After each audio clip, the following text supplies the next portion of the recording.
Good evening students. मैं आज आपके लिए इंटरमीडिएट सेंटअप एग्जामिनेशन 2024 का क्वेश्चन पेपर का सॉल्यूशन लाई। सब्जेक्ट होम साइंस है। इसमें हम देखते हैं 70 मार्क्स का है और यहाँ पे जो है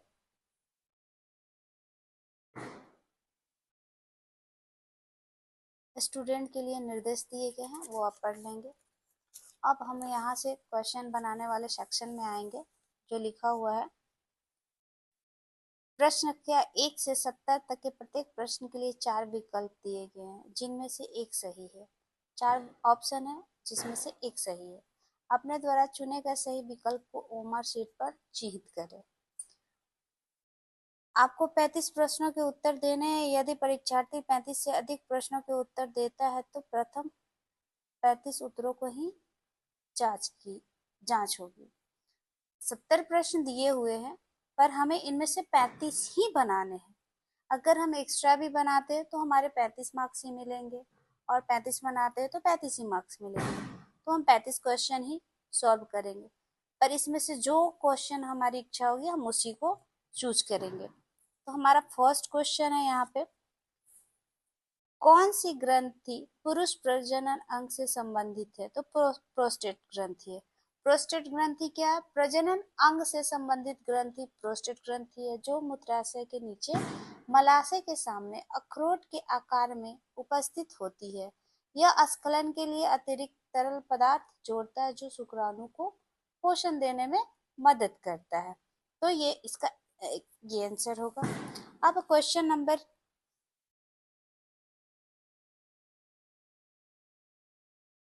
2, अंडाशय से अंडाणु के बाहर निकलने की क्रिया क्या कहलाती है?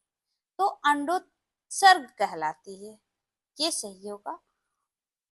क्या बोल रहा है? The process of releasing egg from the ovary is called ovulation. ये क्या है? अंडाणुओं का अंडाशय से बाहर निकलने की क्रिया को अंडोत्सर्ग कहते हैं। अंडोत्सर्ग क्या है? ओव्यूलेशन क्या है? वो प्रक्रिया है जिसमें अंडाशय से अंडा निकलता है। अंडे के निकलने के बाद लगभग 12 से 24 घंटे तक उसे निषेचित किया जा सकता है। अब हम चलते हैं नेक्स्ट क्वेश्चन की तरफ। स्टूडेंट, क्वेश्चन बहुत सारे हैं, इसलिए हम शॉर्ट में सिर्फ अभी आंसर बताते हैं।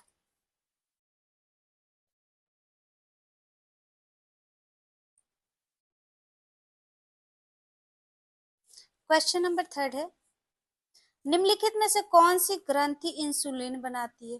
तो अग्नाशय। कौन सी ग्रंथि बनाती है? अग्नाशय। नेक्स्ट क्वेश्चन है, 4 नंबर क्वेश्चन है, पीयूष ग्रंथि से हार्मोन के अत्यधिक स्त्राव से शरीर पर क्या प्रभाव पड़ता है? तो लंबाई में अत्यधिक वृद्धि होती है। ये सही आंसर है। अब चलते हैं नेक्स्ट क्वेश्चन की तरफ। हाथों की स्वच्छता को प्राथमिक उद्देश्य क्या है? हाथों की स्वच्छता का प्राथमिक उद्देश्य क्या है? हाथों पर लगे सूक्ष्म जीवों को कम करना, सही है। हाथों को साफ करना, ये भी सही है। नाखूनों को साफ करना, यही सही है। इसलिए इसका आंसर क्या हो जाएगा? डी, इनमें से सभी। अब नेक्स्ट क्वेश्चन क्या है? 6 नंबर क्या है, निम्न में से कौन सा ईंधन न्यूनतम पर्यावरण प्रदूषण का कारण बनता है? तो न्यूनतम पर्यावरण प्रदूषण का कारण हाइड्रोजन बनता है। नेक्स्ट क्वेश्चन,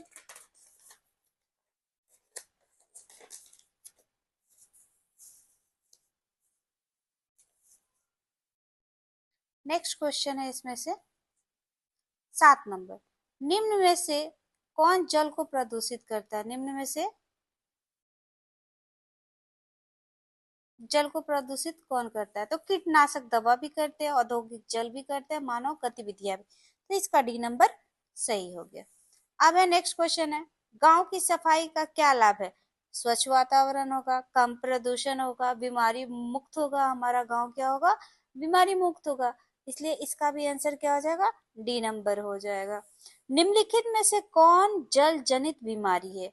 जल जनित बीमारी, जल से होने वाला बीमारी। तो क्या है? इसमें से सभी है, हैजा, डायरिया, सब है। तो इसका भी आंसर डी नंबर सही आंसर है। अब नेक्स्ट क्वेश्चन क्या है, पेट संबंधित रोग किस प्रकार के प्रदूषण के कारण होता है? पेट संबंधित रोग किस प्रकार के प्रदूषण के कारण होता है? जल प्रदूषण के कारण होता है। नेक्स्ट है, कौन सा पोषक तत्व ऊर्जा प्रदान करता है? तो पोषक तत्व तो हमने 11th क्लास में भी पढ़ा है, 12th में भी पढ़ा। पोषक तत्व प्रोटीन भी है, कार्बोहाइड्रेट भी है और वसा भी है, तो सभी हो जाएंगे इसके आंसर। अब है, निम्न में से किसे संपूर्ण आहार कहा जाता है? तो दूध जो है वो पूर्ण संपूर्ण आहार है।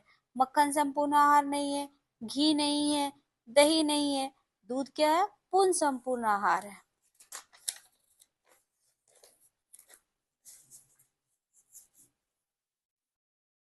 एक मार्क निम्नलिखित में से किसकी गुणवत्ता सुनिश्चित करता है? कृषि उत्पाद। किसकी करता है? कृषि उत्पाद की। निम्न में से कौन ISI मार्क उत्पाद है? 14 नंबर क्वेश्चन है, निम्न में से कौन ISI मार्क उत्पाद है? तो गैस चूल्हा। This is the right answer.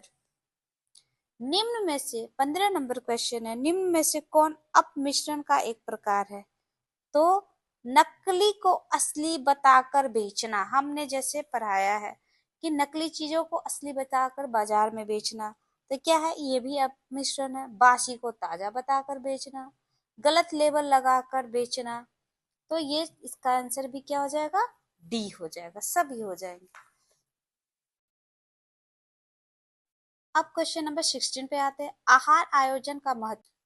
अब आते हैं 50 नंबर क्वेश्चन पे, व्यक्ति में रोग से लड़ने की क्षमता क्या कहलाती है? तो रोग प्रतिरोधक क्षमता। C is right answer.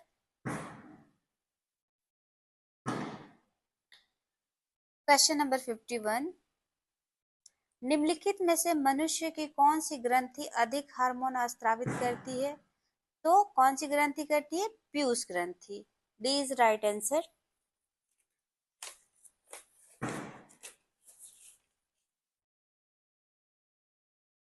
Question number 52 पे आते हैं हम। एस्ट्रोजन हार्मोन किससे स्रावित होता है? तो किससे होता है एस्ट्रोजन हार्मोन?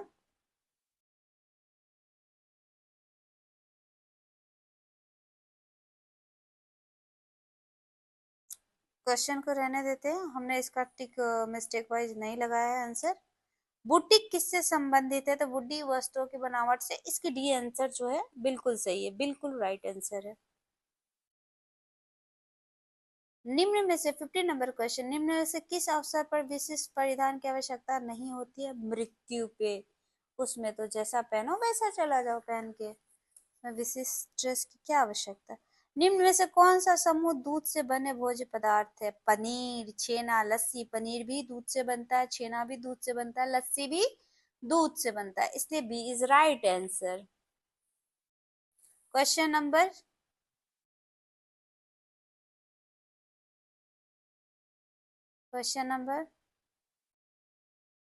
56, उपभोक्ता को घरेलू उपकरण खरीदते समय निम्न में से क्या देखना चाहिए? सभी, सर्विसिंग सुविधा, गारंटी कार्ड, सब। D is right answer.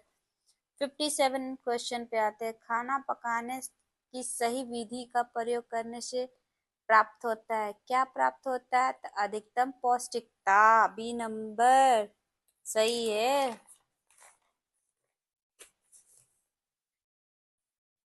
Question number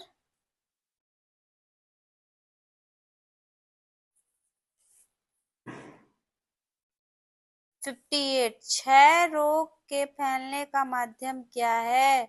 वायु। वायु से क्षय रोग फैलता है। कौन सा कार्ड आपको असीमित खरीदारी की सुविधा देता है?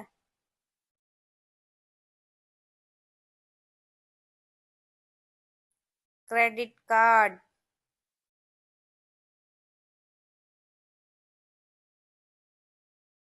Debit card. आप दोनों से खरीद सकते हैं। फिर भी इस क्वेश्चन पे थोड़ा डाउट है, मैं देख लूंगी नेक्स्ट टाइम। हमें अपनी बचत को बैंकों में रखना चाहिए क्योंकि यह सुरक्षित है, इसे ब्याज मिलता है। D is right answer.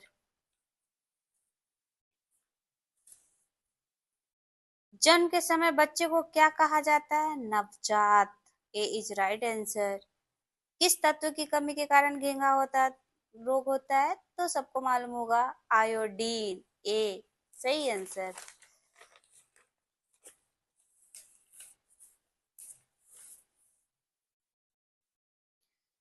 63 question है, किस रेशे में जल के सोखने की क्षमता सबसे अधिक होती है? कपास में। ए इज राइट आंसर। कपड़ों पर कौन सी धारियां आपको लंबा दिखाएगी? लंबी एवं खड़ी। छोटे कद की औरतें लंबी और खड़ी धारी की साड़ी पहने तो वो लंबी दिखती है। प्राकृतिक रोग प्रतिरोधक क्षमता कहाँ से आती है? जन्मजात आती है। 66 शरीर की नई कोशिकाओं के निर्माण में सहायक है protein. A is right answer. संतुलित आहार के अवयव हैं प्रोटीन व वसा, विटामिन व खनिज लवण, कार्बोज व पानी, इनमें से सभी।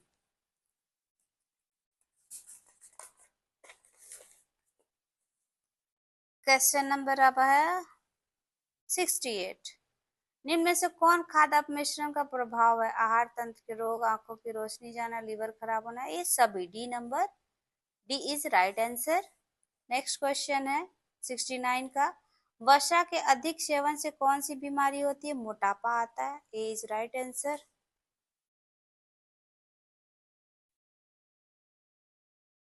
नेक्स्ट क्वेश्चन है 70 number, last question. It is the last question.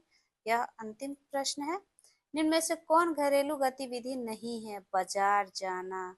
Budget बनाना है, घर का ख्याल रखना है, खाना बनाना है, बाजार जाना घरेलू गतिविधि नहीं है, घर से बाहर जाना है। तो स्टूडेंट आज इतना ही।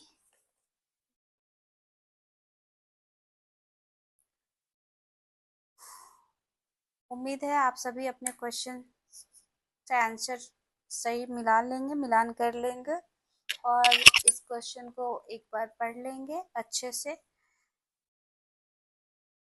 Bye bye.